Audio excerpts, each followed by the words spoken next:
In the late 1970s, a dark shadow fell over Atlanta. A series of baffling and terrifying murders began, targeting the city's most vulnerable, its children. For 2 long years, fear gripped the community as the number of missing and murdered African American youths climbed, reaching a horrifying total of at least 28. The police were desperate, the parents were heartbroken, and the nation watched in horror. Who was responsible for this reign of terror? The answer would point to a man who seemed to be the complete opposite of a killer, a charismatic, ambitious music promoter named Wayne Williams. Wayne Bertram Williams, born in 1958, was by all accounts a bright and enterprising young man. Raised by 2 teachers, he showed an early aptitude for media and technology. He built his own radio station in his parents' basement and became a familiar face around local radio stations, soaking up knowledge about the broadcast and music industries. He was known for being articulate, confident, and driven. His dream was to become a major player in the music world, a talent scout who could discover the next big star, the next Jackson 5. He drove around Atlanta in a station wagon, a mobile office of sorts, always on the lookout for fresh talent. He presented himself as a professional, a gateway to fame and fortune for aspiring young artists. But beneath this polished exterior, a much darker reality was taking shape. The string of murders began in 1979. The victims were mostly young boys, but also included several young men and 2 young girls. The pattern was chilling. They would disappear, only for their bodies to be found weeks or even months later, often in wooded areas or dumped in the Chattahoochee River. The cause of death in most cases was asphyxiation. The city was on high alert. A special police task force was formed, and the FBI was brought in. A citywide curfew was imposed on children, and parents lived in constant fear, escorting their kids everywhere. The case, dubbed the Atlanta child murders, became a national crisis. The investigation was one of the most intense in American history. Thousands of leads were pursued, but for nearly 2 years, the killer remained a ghost. The pressure mounted, and the community demanded answers. The breakthrough came from a simple but effective police tactic. Investigators, believing the killer was dumping bodies from bridges, began staking out the 14 bridges crossing the Chattahoochee River. In the early morning hours of May 22, 1981, officers stationed at the James Jackson Parkway Bridge heard a loud splash.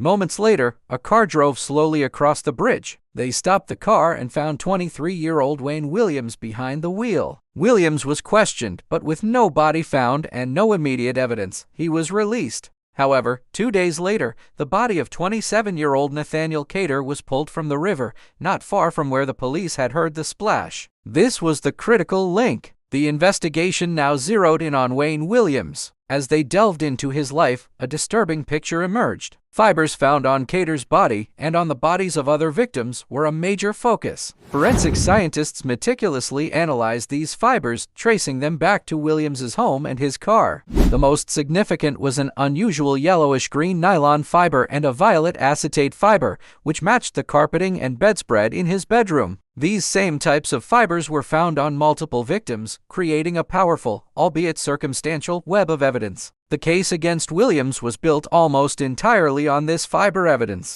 In February 1982, Wayne Williams went on trial, but not for all 28 murders. He was formally charged with the murders of only 2 adult victims, Nathaniel Cater and Jimmy Ray Payne. The prosecution's strategy was to use the other child murder cases as pattern evidence, linking Williams to them through the fiber analysis and witness testimony. The trial was a media sensation. The prosecution presented a mountain of forensic evidence, arguing that the statistical probability of these fibers coming from anywhere else was astronomical. They painted Williams as a failed music promoter who preyed on young, aspiring individuals. The defense, however, argued that the evidence was purely circumstantial. They attacked the credibility of the fiber analysis, suggesting it wasn't as unique as the prosecution claimed. They portrayed Williams as a victim of a desperate police force and a city under pressure to find a scapegoat. Williams himself took the stand, confident and sometimes combative, steadfastly maintaining his innocence. He claimed he was being framed.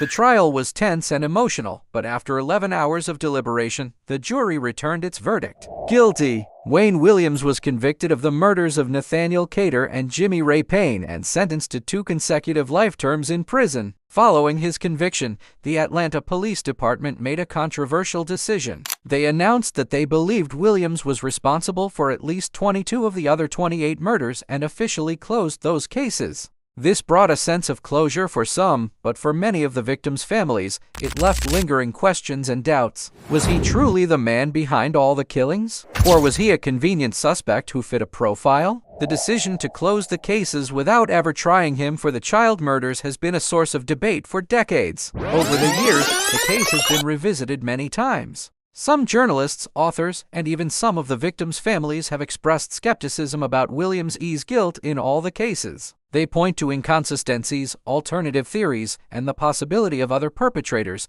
perhaps even a group operating in the area. Some theories suggest involvement from hate groups, while others point to different local suspects who were never fully investigated. The heavy reliance on fiber evidence, which was a relatively new forensic technique at the time, has also been scrutinized. In 2019, in a stunning move, Atlanta's then-Mayor Keisha Lance Bottoms announced that the city would re-examine the evidence in all the child murder cases. Citing advancements in DNA technology, she hoped to bring a final, definitive answer to the families who have waited for so long. This reopening of the investigation acknowledges the deep-seated doubts that have persisted for nearly 40 years. It's a search for truth, not just for the sake of the historical record, but for the parents who lost their children and never felt they got the justice they deserved. Today, Wayne Williams remains in prison, now in his 60s, still proclaiming his innocence. He has been denied parole multiple times. The Atlanta child murders case remains a dark and complex chapter in American criminal history. It's a story about a city in terror, a revolutionary forensic investigation,